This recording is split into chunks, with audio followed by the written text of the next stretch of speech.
नमस्कार, आप देख रहे हैं फर्स्ट लुक बिहार और मैं हूँ निशा श्री और हमारे साथ जुड़ चुके हैं मनीष कुमार जो कि एक सामाजिक कार्यकर्ता हैं, साथ ही साथ आरटीआई कार्यकर्ता हैं और इसी अपने जो इनका रुझान है लोगों की सेवा करना, लोगों के साथ न्याय दिलाना, इसी मामले में इन्होंने जो विश्वविद्यालय है आरा का, वहाँ पर इन्होंने एक अनियमितता पाई है, वित्तीय अनियमितता और उसी मामले में इन्होंने किस तरह से जानकारियाँ निकाली और उसके बाद ये पूरा मामला समझाएँगे। पहले मैं चाहूँगी मनीष जी, सबसे पहले तो आपका फर्स्ट लुक बिहार में बहुत-बहुत स्वागत है।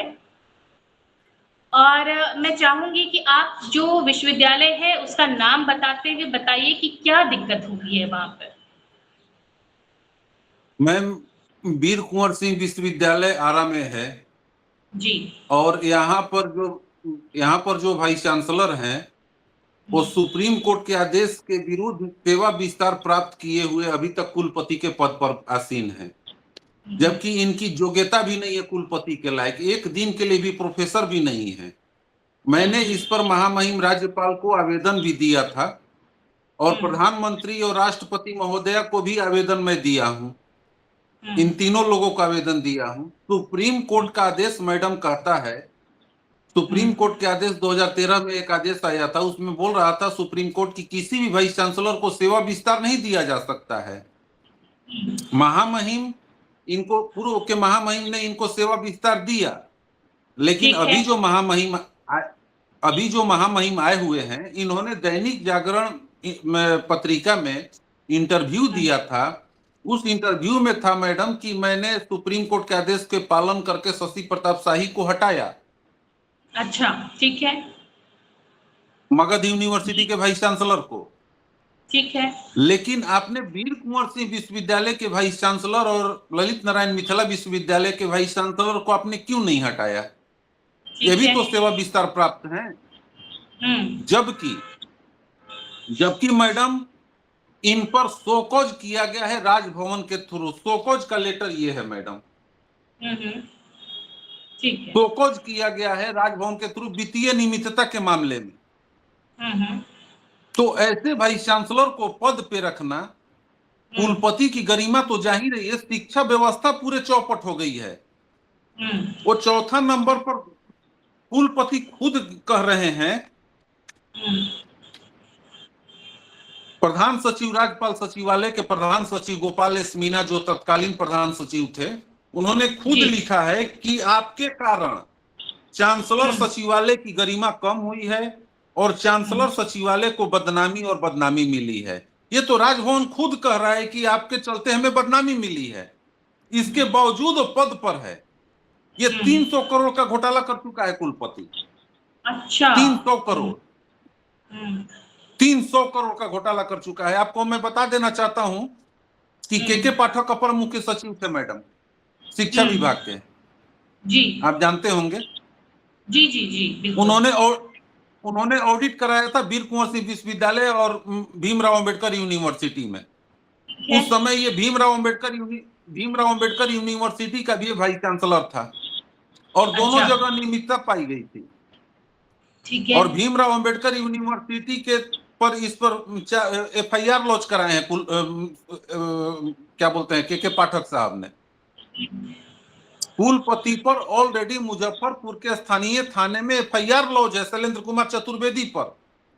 ठीक है। एफआईआर लॉन्च है।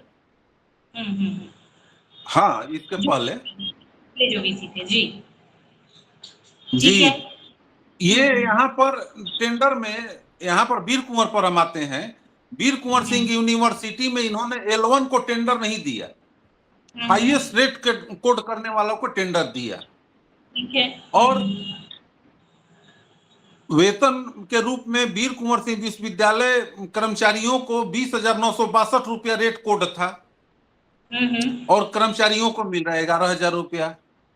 और 9,000 रुपया कहाँ जा रहा है? 9,000 रुपया कहाँ जा रहा है? ये ऑडिट रिपोर्ट में है। हम अपने से बना के मैडम कुछ नहीं बोल रहे हैं, ये ऑडिट रिपोर्ट में है। इस ऑडिट रिपोर्ट के में करोड़ों रुपया का अवैध भुगतान तो हर एक महीना ही कर रहा है ये चतुर्वेदी। अच्छा। अब समझ जाइए, राजभवन पर इसमें हमने आवेदन दिया, जो अभी नए गवर्नर साहब आए हुए हैं, बहुत अच्छे गवर्नर हैं, इसमें मैं जी। गवर्नर साहब को मैं कुछ नहीं कह रहा हूं। गवर्नर साहब ने कॉग्निजेंस लिया और उनके नदीम अरशद से भी लगातार टेलीफोन से बात हो रही है। उन्होंने हमसे शपथ पत्र मांगा जांच करने के लिए। मैंने वीर कुंवर सिंह यूनिवर्सिटी और मगध यूनिवर्सिटी के वाइस चांसलर पर जांच के लिए शपथ पत्र भी दे दिया है राजभवन में। ठीक है। उन्होंने आश्वासन दिया है कि मैं जांच करूंगा। समझ जाइए कि करोड़ों करोड़ों रुपया का भुगतान अब तक हम जोड़े हैं, लगभग 300 करोड़ रुपए का भुगतान तो ही कर चुका है अवैध। ठीक है। कितना बड़ा भ्रष्टाचारी है। एक दिन का प्रोफेसर नहीं है, एक दिन का प्रोफेसर नहीं है। समझ जाइए कि मार्केटिंग कंपनी में काम करता था। अफिलिएटेड अच्छा। कॉलेज का ये आदमी था, अफिलिएटेड कॉलेज से सीधे कुलपति बना हुआ है। अच्छा। ये अफिलिएटेड कॉलेज का कर्मी था, अफिलिएटेड कॉलेज से सीधे बन गया है कुलपति। जो और ये आपने फागू कुछ चौहान जैसा जो कुछ आप डॉक्यूमेंट साझा किए थे उसमें एक कोई परीक्षा थी जिसमें परीक्षक को जो पैसा देना था उस मामले में भी कुछ अनियमितता की बात आई थी, और जो उसके लिए जांच टीम बैठी उस जांच टीम पर भी सवालिया निशान जो है वो उठाए गए, वो क्या मामला है? वो सवालिया निशान नहीं उठाया गया है जी। वो मैडम एक कॉलेज का मामला है, वहां पर 3 करोड़ 25 लाख रुपया का अवैध भुगतान हुआ था। उस अच्छा। पर गोपाल मीना ने शो कॉज किया था इसी वाइस चांसलर पर। और शिक्षा विभाग के जांच रिपोर्ट में यह स्पष्ट तौर पर अंकित है, 7 नंबर में निष्कर्ष संख्या 7 कह रहा है कि यहाँ वित्तीय अनियमितता हुई है और विधि सम्मत निर्णय लेना अपेक्षित प्रतीत होती है। उसी जांच रिपोर्ट के आधार पर कुलपति पर शो कॉज किया गया था। शो कॉज का चौथा पारा है, वो लिख रहे हैं आपको यह कारण बताओ कि आपने जगजीवन महाविद्यालय डेहरी ऑन सोन रोहतास द्वारा सरकारी अनुदानों के वितरण में वित्तीय अनियमितताओं के संबंध में आज तक निर्णायक और प्रभावी कार्रवाई क्यों नहीं की है, कुलपति से पूछ रहे हैं। दूसरी बात सुन लीजिए, बहुत जरूरी बात है। और कुलपति ने क्या किया था उसको कोट किए हैं, वो लिख रहे हैं कि और इस मामले को अति तकनीकी आधार पर अस्पष्ट करने का प्रयास क्यों किया गया है कि इस मामले में संबंधित जांच रिपोर्ट पर केवल एक सदस्य ने हस्ताक्षर किए थे। ये लिख कर दिया था कि एक सदस्य का हस्ताक्षर है, ये जांच रिपोर्ट को ये कर दिया था। तो इसी आधार पर इसने शो कॉज किया कि आपने अस्पष्ट करने का प्रयास क्यों किया कि जांच रिपोर्ट पर एक ही सदस्य का हस्ताक्षर है। जब 2 व्यक्ति का कमेटी है मैडम, तो एक आदमी सिग्नेचर किया, हो गया काम। उस पर शिक्षा विभाग को ऑर्डिनेंस लिया, तुम कौन होते हो सवाल उठाने वाले? शिक्षा विभाग से बड़ा कोई विभाग है बिहार में एजुकेशन के मामले में मैडम? तो इसका यही सब हाल है, चोरी चकारी करना है। लेकिन महामहिम साहब को हमने दिया है सब चीज। महामहिम साहब ने बोला है कि मनीष जी मैं इस पर कार्रवाई भी करूंगा और प्रभावी कार्रवाई करूंगा ताकि भविष्य में कोई ऐसा काम नहीं कर सके। बस उम्मीद करते हैं महामहिम से इसी प्रकार के उम्मीद हो कि महामहिम कार्रवाई करें, अन्यथा हम लोग तो लड़ ही रहे हैं, सिस्टम सुधारे बिना तो छोड़ेंगे नहीं। देखिए, जैसे आपने जो वो आरटीआई दाखिल की और उसके अनुसार जो आपने पूरा डिटेल शेयर किया, उसमें 2021-22 जो वित्तीय वर्ष है उसका वो पूरा मामला है ना? आप कब से इसमें लगे हुए हैं और क्या लगता है कि कब तक इसका कुछ समाधान निकल के आएगा? क्योंकि अभी भी अगर हम देखें तो लगभग 5-6 वर्ष का समय निकल चुका है। हम 2017 से लगे हुए हैं मैडम। जी, ठीक है। 2017 से लगे हुए हैं। मगध यूनिवर्सिटी के वाइस चांसलर हो, वीर कुंवर यूनिवर्सिटी के वाइस चांसलर हो, अभी देखिए आपका पाटलिपुत्र यूनिवर्सिटी का जो वाइस चांसलर है डॉक्टर प्रोफेसर उपेंद्र प्रसाद सिंह, इसका खुलासा अगली बार करूंगा। आज मैं राजभवन को आवेदन दे भी दिया हूं उस मामले पर। इसका खुलासा अगले एपिसोड में हम आपके माध्यम से करेंगे। तो ये तो हम 2018-17 से ये सबको देख रहे हैं। कई वाइस चांसलर जेल गए, ये आप भी देखे होंगे कि राजेंद्र प्रसाद जो है मगध यूनिवर्सिटी का वाइस चांसलर जो था, राजेंद्र प्रसाद जेल गया था। वीर कुंवर सिंह यूनिवर्सिटी में 8-10 आदमी पर चार्जशीट हुआ था, उसी चार्जशीट में से एक चार्जशीटेड को ये परीक्षा नियंत्रक बना के रखा था। अच्छा। और वो परीक्षा नियंत्रक को हमारे द्वारा हल्ला गुल्ला करने पर राजभवन ने इसको हटाया और इसके ऊपर शो कॉज किया। अपराधी को विश्वविद्यालय में रखता है ये कुलपति, स्वयं अपराधी है ये मेरे अच्छा। ऊपर जानलेवा हमला तक कराया था।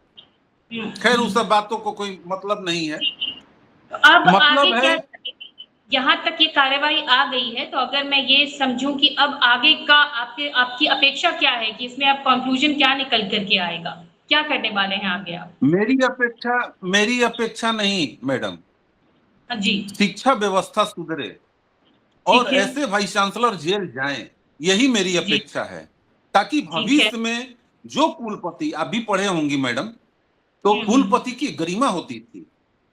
कुलपति बहुत बड़ा पोस्ट होता है, हम्म।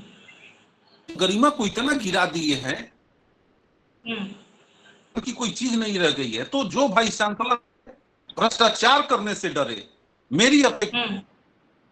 पैसा लोकहित में खर्च हो। ये छात्रों का पैसा है, ये किसी की बपौती पैसा नहीं है, और छात्रों का ठीक पैसा है। आपके पॉकेट में तो नहीं जाने देंगे। इसके लिए हम्म। चाहे जो भी करना होगा, छात्रों का पैसा आपके पॉकेट में नहीं जाने देंगे। ठीक है। उसके लिए ठीक जो भी करना होगा मैं करूंगा। ठीक है। तो ये ठीक। आपने डॉक्यूमेंट्स हमारे साथ साझा किए हैं। हम प्रयास करेंगे कि स्क्रीन पे हम उस डॉक्यूमेंट्स को भी शो करें कि आपने किस तरह से एक-एक जो एविडेंसेस हैं उनको कलेक्ट किया है, आरटीआई से वो सारी जानकारियाँ एकत्रित की हैं और उसके बाद इस मुहिम में लगे हुए हैं कि जो भी यूनिवर्सिटीज़ में अनियमितताएँ हो रही हैं, जो छात्रों के भविष्य के साथ खिलवाड़ हो रहा है, उस पर सही तरीके से कार्रवाई हो। जी बिल्कुल। ठीक है। तो इन तमाम जानकारियों को हमारे साथ साझा करने के लिए मनीष जी आपको बहुत-बहुत धन्यवाद। और जैसा कि आपने कहा है कि अगली बार जुड़ करके आप फिर से एक अलग जो विश्वविद्यालय है वहाँ के बारे में भी बताएँगे, तो आप वहाँ की भी जानकारी इकट्ठा कीजिए, हमारे साथ पाटलिपुत्रा। दोबारा जुड़िए, ताकि ज़्यादा से ज़्यादा जो इस तरह की आवाज़ है वो हम लोगों तक पहुँचाएँ, इससे लोगों के अंदर जागरूकता बढ़ेगी। फिलहाल के लिए इस चर्चा को बिल्कुल यहीं पर देते हैं विराम। हमारे साथ जुड़ने के लिए बहुत-बहुत मैडम, धन्यवाद। एक मिनट में रोकना चाहता हूँ। जी, जी, जी। शिक्षा शिक्षा हर मनुष्य का नीड है, हर बच्चा का नीड है। जी। आज मुझे ये कहते हुए दुख हो रहा है कि मैं जी। इस बात को एनडीटीवी में भी गया था, न्यूज 18 में भी गया था, कशिश न्यूज में भी गया था। इस बात ठीक को है। कोई उठा नहीं रहा है, सब डर रहे हैं। पता नहीं ये चैनल वालों को हुआ क्या है। हम बड़े जी। बड़े चैनलों का नाम बोल रहे हैं, जबकि एजुकेशन मेन नीड होता है, हर छात्र का नीड है, और बगैर एजुकेशन के आप कुछ नहीं कर सकते हैं। कोई निरहुआ आके कुछ बोल देता है तो न्यूज बन जाता है। अब बड़े बड़े चैनल जी, न्यूज चला रहे हैं, शिक्षा हमारी गर्त में जा रही है। वो तो आप जैसे ठीक। लोग पत्रकार हैं कि मुद्दा उठ रहा है, नहीं तो ये तो मुद्दा उठाने वाला भी कोई नहीं है मैडम। दुख तो ठीक है। इस बात का है। ठीक है। बस आप भी अपने जो मुहिम है उसमें लगे रहिए, आपके जैसे एक्टिविस्ट रहेंगे, तो जो हमारे जैसे फर्स्ट लुक बिहार चैनल जो है वो आपके मुद्दों को जो है वो लोगों के सामने लाते रहेगा। फिलहाल के लिए चलिए हम जी इस चर्चा को यहीं देते हैं विराम। आप हमारे साथ जी। बने रहिएगा। आप देख रहे थे फर्स्ट लुक बिहार। धन्यवाद।